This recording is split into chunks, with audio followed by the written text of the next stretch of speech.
তৃষ্ণাত আতুৰ হৈ পাহাৰী নদীটিৰ কাষলৈ যাওঁ, পান কৰোঁ তাইৰ মিঠা পানী।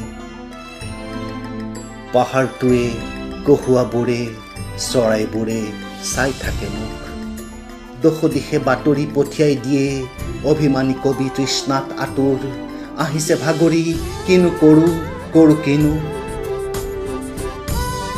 মেঘ নামি আহে বৰষুণ দিবলৈ, চঞ্চলা হয় পাহাৰী নদী, ঢৌবোৰে চুমি যায় মোক।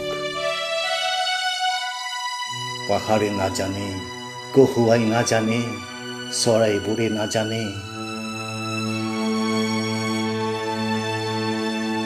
অভিমানী কবি কাৰ তৃষ্ণাত আতুৰ।